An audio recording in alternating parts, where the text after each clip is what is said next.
Good morning, students. Myself Shivam Arora from Silver Bells, Mandsaur, Palampur. Today, I am here for our chapter number 1, Social Religious Reform of Class 8th, Part 2. Okay students, हमने जो first chapter था हमने उसमें क्या पढ़ा था? एक तो हमने जो सोशल रिलीजियस रिफॉर्म्स था उसका बेसिक कुछ पढ़ा था। हमने 19th सेंचुरी में क्या क्या जो जो कस्टम्स थे, जो एविल कस्टम्स थे, दूध पीती है, साथ ही साथ थे हमारे अलग अलग थे, सती सिस्टम है, ये सारे थे। उसकी तरफ किस किस ने कौन कौन से रिफॉर्मर्स थे जो हमें यहाँ पे सती सिस्टम जो निकालने के लिए, जैसे कि हमने फर्स्ट पढ़ा था राजा राम मोहन रॉय, सेकंड था दयानंद सरस्वती, थर्ड था हमारा रामकृष्ण परमहंस। हमने इन तीनों के बारे में पढ़ा था। जो आज हम फोर्थ रिफॉर्मर्स का बारे में पढ़ने वाले हैं वो है Swami Vivekananda. The Bengali graduated name the Narendra Nath Datta 1863 to 1902 C came into the contact with Ramakrishna Paramhans, who repudiated his guest quest for the knowledge. अब जो हमारा जो बेंगली ग्रेजुएटेड जो पर्सन थे, जो सबसे ज़्यादा आज के टाइम पे हमारे जो कंट्री में माने जाते हैं, वो कौन है? स्वामी विवेकानंद, जिसका नेम क्या था? नरेंद्र नाथ दत्त। अब उसकी जो जन्म क्या थी? 1863 से लेकर 1902 में उनकी डेथ हुई थी। अब वो किसके कांटेक्ट में आए थे? रामकृष्ण परमहंस के कांटेक्ट में आए थे। और वो रेसिप्रोकेट उन्हें एक ऐसी नाम से दिए बोला जाता है कि सबसे नॉलेजेबल पर्सन उस टाइम पे वही थे। The Narendra become a disciple of the Ramakrishna and become a ascetic, later acquiring the name Swami Vivekananda. अब जो नरेंद्र, स्टार्टिंग में उनका नाम तो पहले तो स्वामी विवेकानंद, तो उनको बाद में नाम दिया गया जब वो सन्यासी बन गए। तब पहले उनका नाम क्या था? नरेंद्र नाथ दत्त था। Okay, he did an intensive study of Indian and the Western physiology। जो वेस्टर्न फिलोसॉफी थी वो भी उनने स्टडी करी थी। तो Swami Vivekananda advise people to serve the poor and look for God in needed people. अब वो किस में बिलीव करते थे? स्वामी विवेकानंद इसमें बिलीव करते थे कि आप जो पुअर लोग हैं उनको सर्व करो, उनको आप खाना दे सकते हो, और अब आपका भलाई कौन करेगा? आपकी भलाई गॉड करेंगे। He imbibed pride for our rich culture, heritage, and faith in the bright future in the Indian youngsters. अब वो क्या करते थे? जो हमारा जो कल्चर है उसे रिच हेरिटेज तरीके कहीं भी वो शो करते थे। कहीं भी अगर हमारे इंडिया को रिप्रेजेंट कर रहे हैं तो वहाँ पे हमारे कल्चर को एकदम रिच तरीके से बताते थे। और जो हमारे ब्राइट फ्यूचर जो इंडियन यंगस्टर्स थे उनको भी फेथ, उनको भी वो दिलाते थे कि हाँ नहीं, हमारे कल्चर में बहुत ही प्राउड है हमें। He attended the Parliament of Religions in the Chicago in United States in year 1893 CE। अब उनने क्या अटेंड? उनने पार्लियामेंट ऑफ रिलीजियस शिकागो में जो हुई थी यूनाइटेड स्टेट के अंदर 1893 CE के अंदर, वो भी उनने वहाँ पे अटेंड करी थी। With his influent speech, he proved understanding about the Indian philosophy and the culture। और वहाँ पे उन्हें इतनी अच्छी स्पीच दी थी कि इंडियंस का जो कल्चर है और जो फिलोसॉफी है वो वहाँ पे लोगों को बहुत अच्छे से समझ में आई थी। He propagated the Indian culture by touring the various countries like the United States, Europe, Egypt, China, Japan etcetera. और ये क्या करते थे जो स्वामी विवेकानंद? बाकी सारी कंट्रीज में इस तरीके का इंडिया का कल्चर हमारे वहाँ पे जाके बताते थे। जैसे कि कौन सी कंट्रीज थी? United states, Europe, Egypt, China, Japan, इस तरीके वहाँ जाके हमारे इंडियन कल्चर के बारे में बहुत ही अच्छे से बताते थे कि हमारा इंडिया का कल्चर किस तरीके का है वो सब। He was an ardent supporter of the Indian culture and the devout nationalist। और वो जो हमारे क्या थे, वो हम बोलते हैं ना देशवासी, वो हमारे क्या थे? देशवासी थे। एक अच्छे रिफॉर्मर देशवासी थे जो इंडिया को बहुत ही अच्छा प्यार करते थे। वो सारे की सारी जो भी हमारी इंडिया का कल्चर है वो बहुत ही अच्छे से बताते थे बाहर। और he gave the legendary slogan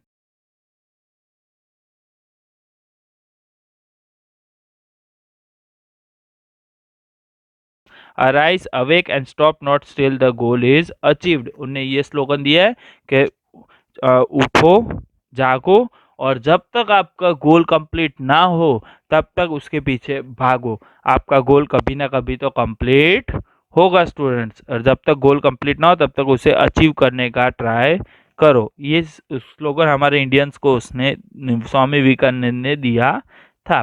the Swami Vivekananda established the Ramakrishna Mission in the Kolkata in year 1897 C.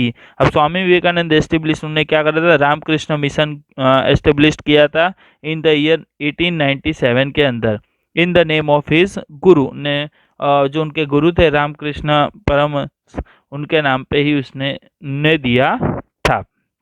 He had is headquarters at the Vellore, और उसने क्या करा, उनके जो हेडक्वार्टर्स थे वो कहाँ पे थे, बेल्योर के अंदर थे। This mission adopted the ideals of the service to mankind through the various works. The mission followed the slogan service to the man is a serve to God by gaining motivational from the life of Ramakrishna Paramhans.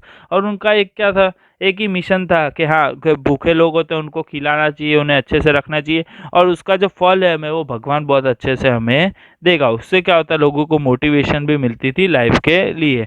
जो उनके रामकृष्ण परमहंस ने उन्हें जो सिखाया था, उसी mission, उसी वो चीज़ों पे चलते थे। The mission open schools across the nation for the imperative education. और वहाँ पे उनका एक क्या मिशन था, जो स्कूल खोली जाए और वहाँ पे उन जो इम्परेटिंग नेशंस था उसकी वजह से क्या अच्छा एजुकेशन मिले बच्चों को, इसलिए। The hospitals were run by the missions to help the people in need. और जो हॉस्पिटल्स चल रहे उसके अंदर भी उसका मिशन था कि वहाँ पे भी लोगों को अच्छे से हेल्प करी जाए, उन्हें भी जो जिन जिन लोगों को मदद हो उनको अच्छे से मदद करी जाए। Even today the branches of the missions are functional in the India and the abroad. और ये जो उनकी ब्रांचेस जो उनने डाली गई थी कि हाँ कि इस तरीके से इस हॉस्पिटल में स्वामी विवेकानंद ने जो जो डाली थी, उस तरीके के जो उनके अंडर में जो लोग थे, उसके भी अंडर में जो लोग आए, वो लोग आज तक इस तरीके के, वो जो स्कूल्स में हेल्प मिलती है, जो हॉस्पिटल है वहाँ पे भी लोग हेल्प करते हैं, वो उनके जो एक स्टाफ था, जो उनका एक जो काउंसिल चल रहे थे उसी के अंडर वो सारे वर्क कर रहे हैं। ओके स्टूडेंट्स, ये था हमारा जो टॉपिक था स्वामी विवेकानंद। इसके बाद जो हमारा टॉपिक है वो है reformation movements in the Muslim community. In the year 19th century the social and the religious reforms were introduced in the Muslim community। अब 19th century में सोशल और द रिलीजियस हमारे रिफॉर्म्स थे वो किसने इनिशियलाइज करे, मुस्लिम कम्युनिटी ने initialise करे, under the leadership of the people like the Haji Saritullah from the Bengal and the Sir Sayyid Ahmad Khan from the Rai Bareli in the Uttar Pradesh. अब ये दो लीडरशिप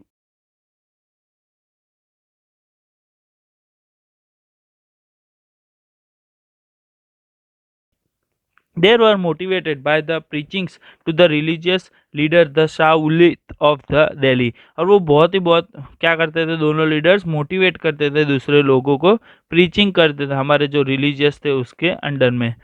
अब they believed that the British could establish their rules in our country as the Islam in India were becoming the weaker and the कॉरपोरेटेड। अब उन्हें क्या लगता था, उन्हें ये बिलीव होता था कि जो ब्रिटिश थे वो क्या कर रहे थे, इंडिया के अंदर अपना राज्य जमा रहे थे, उसकी वजह से क्या हो रहा था, जो इस्लाम इंडिया के अंदर जो इस्लामी लोग रहते थे वो वीकर और कॉरपोरेट बने जा रहे थे। They started the Wahhabi movement in order to strength the इस्लामी region and the culture and also to make it poor. उन्हें क्या बोला, वहाँ पे उन्हें वाहिबी स्ट्रेंथ थी, जो वहाँ पे मूवमेंट थी वाहिबी मूवमेंट, उन्हें वो वहाँ पे स्टार्ट करी इस्लामी रिलीजन के अंदर एंड कल्चर के थ्रू। अब many Muslims started the acquiring English education due to the impact of the Wahhabi movement and growing infusion of the Western culture। अब वहाँ पे उनके इस कल्चर के अंदर मूवमेंट के अंदर वो क्या करते थे, जो इंग्लिश एजुकेशन था उसको वो वहाँ पे नहीं लेते थे, उससे सीधे डायरेक्ट क्रॉस कर देते, मीन्स इंग्लिश एजुकेशन हम नहीं पढ़ेंगे। वो वहाँ की जो वाहिबी जो जो लैंग्वेज होती थी उनकी, जो इस्लामी लोगों की, वो वही लैंग्वेज यूज़ करते, जो वेस्टर्न कल्चर था वो भी उसका उनका जो बोलते हैं वेस्टर्न कल्चर भी वो लेते थे, नहीं वेस्टर्न कल्चर्स को भी वो अपना जो खुद का कल्चर था वो ही वो पालन करते थे। However, due to the orthodox nature of the ulema, a large number of the Muslim remained derived of the English education and the social awareness and the reforms। और इसी वजह से जो मुस्लिम पूरा जो जो लोग थे उसके वजह से वहाँ पे क्या हुआ, एक डिराइव्ड इंग्लिश एजुकेशन कम होने लगा और बहुत ही सोशल अवेयरनेस भी होने लगा लोगों में कि हाँ कि ये बात है, बहुत ही अच्छी बात है, हमें इंग्लिश एजुकेशन नहीं लेना चाहिए, हमारा जो मुस्लिम का एजुकेशन है उनका वो वही लेते थे। और इसी वजह से वहाँ पे रिफॉर्मर्स वहाँ पे सक्सेस होने लगे। That is why the education of the Muslim and the subsequent rise and the middle class was a factory. और उसी की वजह से जो क्या हुआ, जो मुस्लिमों की ये जो एजुकेशन जो स्टार्ट हुई है वो उसी टाइम से स्टार्ट हुई थी कि मुस्लिम एजुकेशन उन्हें लेना चाहिए और उन्हें इंग्लिश एजुकेशन लेना चाहिए नहीं। The sir Syed Ahmad Khan was born in the आर्चूस एस्ट्रोक्राफ्टिक फैमिली। और जो हमारे सर सैयद अहमद खान थे वो किसमें, कौन सी फैमिली के अंदर बॉर्न हुए थे, आर्सोक्रेस्टिक फैमिली के अंदर बॉर्न हुए थे। During the revolt of 1857 he was the serving the East Indian company as an employ and had remain loyal to the company. और जो 1857 जो रिवॉल्ट है ईस्ट इंडिया कंपनी का, उसके अंदर वो एम्प्लॉय बने थे and remain a loyal employ, सबसे अच्छे में अच्छे एम्प्लॉय बने थे। After his retirement in 1869 he went to England and was influenced by the liberal ideas of the West. और 1869 के अंदर वो क्या हुए, इंग्लैंड चले गए और वहाँ पे वो इन्फ्लुएंस्ड हो गए जो लिबरल आइडियाज थे जो वेस्ट के, वहाँ से। He advocate the ideas of acquiring the English education as mean to reform the Muslim community of the orthodox attitude and the backwardness. अब वो मुस्लिम थे, वो मुस्लिम एजुकेशन को छोड़ के जब वो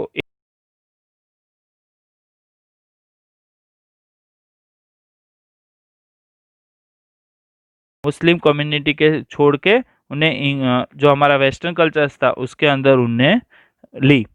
अब he started a magazine namely the तेजिबुल्लाह इन 1870। अब उन्होंने एक मैगजीन भी स्टार्ट करी थी तहजीब उल उकबल 1870 के अंदर। He establish the Aligarh Muslim College in 1875। उनने जो अलीगढ़ मुस्लिम कॉलेज था वो भी 1875 के अंदर एस्टेब्लिश करा, who is known as the Aligarh Muslim University के नाम से जाना गया।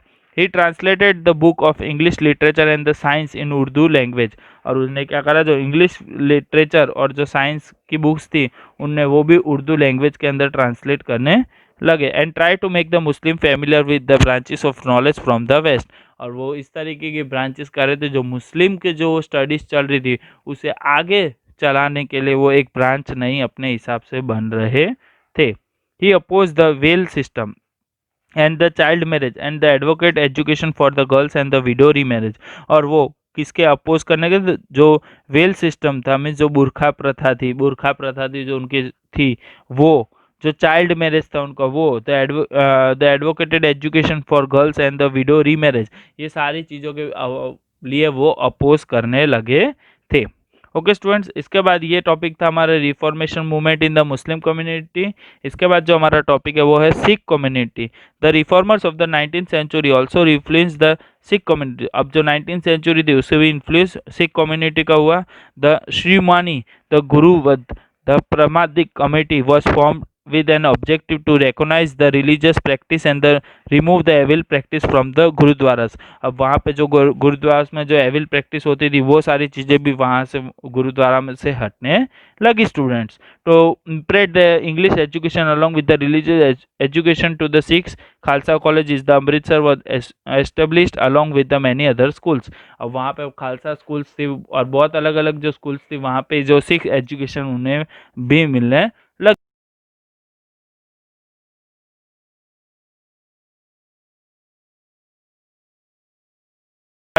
The Parsi youngster who has acquired the English education established the Rahmuit Masi Sabha in the 1851 for the social religious reform movement in the दाबाबाई Naoroji was the leader of the सभा। और इसकी जो सभा थी जो उनकी स्टार्ट हुई थी 1850 के अंदर, जो पारसी कम्युनिटी की, उसके दादा भाई नवरोजी जो थे वो क्या थे, उनके जो लीडर्स थे उस सभा के। The Sabha had started a periodic name the Rast Goftar. और जो उनका जो पीरियोडिकल एक नेम दिया गया था, जो रस्त्र गुफ्तर करके एक नाम दिया गया था। He gives an impetus to the reform movement and the carried out work for the awakening of the Parsis. और वो क्या करते थे, जो सारे के सारे जो रिफॉर्म मूवमेंट्स थे वो इस तरीके से वहाँ पे चलाते थे। और अवेकिंग पारसीज, जो पारसीज का जो अवेक जो लोग, जो पारसी लोग जो जागरूक करते थे कि हाँ क्या आप हमारे पारसी रीजन को फॉलो करना चाहिए, उसे हमारे कल्चर को आगे लाना चाहिए, वो उस तरीके से उन्हें अवेक करते थे।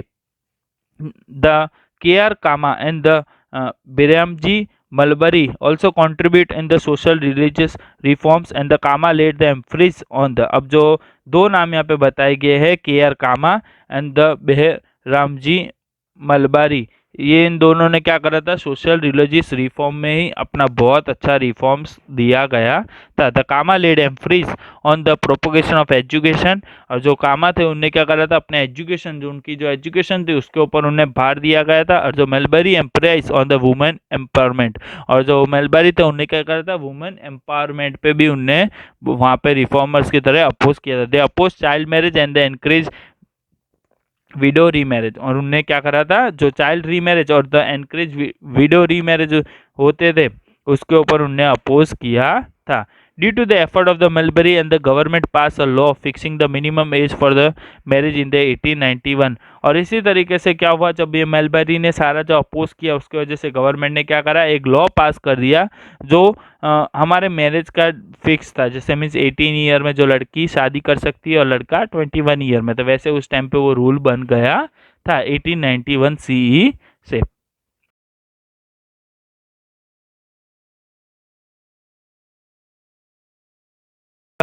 फुले, जो Jyotiba Phule was the well known social reformers of the Maharashtra. अब जो ज्योतिबा फुले थे वो क्या थे, एक वेल नोन सोशल रिफॉर्मर्स थे महाराष्ट्र के। He started a school for a girl in a Pune in 1857 ई। उनने क्या करा था, गर्ल्स के लिए एक स्कूल बनाई थी पुणे के अंदर 1857 सी के अंदर। He help the widows to remarry, और जो विडोज थे उनको हेल्प करते थे वापस री मैरी करने के लिए। He challenge the authority of the Brahmin in the society, और वो क्या करते थे, जो ब्राह्मण्स थे ऑथोरिटी उनको जो मिलती थी वो भी सोसाइटी के लिए उनको चैलेंज भी किस तरीके से चैलेंज करना, वो सारी चीज़ें भी उन्हें सिखाते थे। ही establish the Satya Shodhak Samaj in the order to include the conviction courage and the enthusiasm in the people, और उन्हें जो एक समाज भी उन्हें एस्टेब्लिश किया था जिसका नाम था सत्य शोधक समाज, और वो करेज, एंथुथियाज्म, कॉन्फिडेंस, ये सारी चीज़ें भी उसमें लाते थे। सो स्टूडेंट्स, ये था हमारा टॉपिक ज्योतिबा फुले। इसके बाद जो हमारा टॉपिक है वो है हमारा ठक्कर बापा। The Thakkar Baba contribute as the head of the Akhil Hind Harijan Singh established by the Gandhiji was very valuable in the upliftment of the touchables, the Harijans। अब जो सबसे जो मेन पार्ट स्टूडेंट्स जो यहाँ पे जो reformers लाने वाले थे वो कौन थे, ठक्कर बापा। जो हरिजन थे, जो हम बोलते थे जो नीची कास्ट होती है, पहले लोग क्या करते थे, उनको टच भी नहीं करते थे, अनटचेबल बोलते कि उन्हें टच करना नहीं चाहिए। तो ये रिफॉर्मर्स सबसे अच्छे में अच्छा जो लाए थे वो कौन थे, ठक्कर बापा थे। कि जो नीची जात के लोग होते हैं उनके साथ भी हम बैठ सकते हैं, उनके साथ भी हम बैठ के खा सकते हैं स्टूडेंट्स, उनको भी हम टच कर सकते हैं। पहले के टाइम पे ये लोग ये सब करते थे नहीं। He work tireless to provide relief to the people who affect the by the natural calamities, और जो जो पीपल्स थे जो नेचुरल कैलेमिटीज की वजह से जो प्रॉब्लम में आते थे उनको भी वो बहुत अच्छे से हेल्प करते थे। The Amritlal Thakkar popularly known as the Thakkar Bapa, जो अमृतलाल ठक्कर थे वो क्या नाम से, ठक्कर बापा के नाम से जाने गए। And born in 1869 in the city of Bhavnagar, Bhavnagar के अंदर ठक्कर बाबा का जन्म हुआ था 1869 के अंदर। जो उनका ओरिजिनल नाम था वो क्या था, अमित लाल ठक्कर था, बाद में उनका ठक्कर बाबा नाम पड़ा गया। And devote the servant of the, he remained a dutiful and devote a servant of the people who thought out his life, और वो क्या करते थे, वो लोगों के सर्वेंट बन के घूमते थे। मीन्स कोई भी अगर मदद जिसको भी मदद चाहिए वो उनकी मदद करते थे और उनका ध्यान भी रखते थे। He was an engineer who left his lubricated job to serve the downtrodden and the marginalized people after the being inspired by Gandhi ji. और वो क्या थे, एक इंजीनियर थे, उनने अपनी जॉब भी छोड़ दी, जो लुब्रिकेटिंग जॉब थी वो सारी जॉब छोड़ के, और वो गांधी जी के अंडर में